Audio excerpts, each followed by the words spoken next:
వివాహం చేసుకున్న ఈ వ్యక్తి తన భార్యను తీసుకొని చర్చికి లేకపోతే విందుకి రావచ్చు, కానీ తన భార్యను తీసుకురాలేదు, అతను కూడా రాలేదు.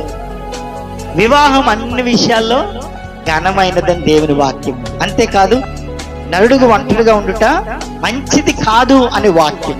ఇప్పుడు దేవుడిచ్చినటువంటి ఆ జతను తన భార్యను దేవుని సన్నిధికి తీసుకొని రావాలి, కుటుంబ సమేతంగా దేవుని దగ్గరికి ఆ విందులో పాల్గొనడానికి రావాలి. కానీ ఏమంటున్నాడంటే, అయ్యా నేను వివాహం చేసుకున్నాను గనక, నా భార్య నాతో ఉంది గనక నేను ఆ విందుకు రాలేను అంటున్నాడు. ఇద్దరూ రావచ్చు, కలిసి రావచ్చు, కలిసి దేవుణ్ణి ఆనందించవచ్చు దేవుల్లో. ఈరోజు చాలా మంది కూడా దేవుని నమ్ముకుని కూడా ఎలాగుండిపోయారంటే, కొన్నిసార్లు భర్త వస్తే భార్య రారు, భార్య వస్తే భర్త రారు, కొన్నిసార్లు ఇద్దరూ రారు, కొన్నిసార్లు పిల్లలు వస్తారు.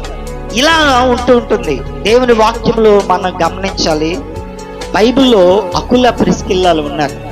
వీరిద్దరు భార్య భర్తలు పౌలుని ఎలా వెంబడించారంటే, డేరాలు కుట్టుకుంటూ, ఆ రోజుల్లో మనకున్నట్లుగా చక్కగా మిషన్లు అయ్యి లేవండి, సూదులు పెట్టి గుచ్చుతూ, ఏమంటే చాలా టెంట్లు ఎంత తలసరిగా ఉంటాయో, చేతులు గుచ్చుకుపోతాయి. వీరిద్దరు ఎంత కష్టపడుతూ కూడా పౌలుతో పాటు పరిచర్యలో కొనసాగారు, పౌలుతో పాటు ముందుకు సాగారు. అకుల ప్రిస్కిల్ల ఇద్దరు కూడా దేవుని పనిలో వారు కొనసాగినట్లుగా మనం చూస్తున్నాం. ఈ రోజున మనము కూడా, అయ్యా నేను నీ కుటుంబము అంత ఎందుకు దేవుని సన్నిధికి రాలేకపోతుంది, నువ్వెందుకు విందుకు రాలేకపోయావు అంటే, మనం ఇచ్చే సాకులు ఏంటంటే, చుట్టాలు వచ్చారండి, లేకపోతే ఫలానా పని పడిందండి, ఫలానా ఊరికి వెళ్ళామండి, ఫలానా జరిగిందండి, ఫలానని మనం సాకులు చెప్తూనే ఉంటాము తప్ప సరిగా దేవుని దగ్గరికి మనము రాలేకపోతూ ఉంటాం.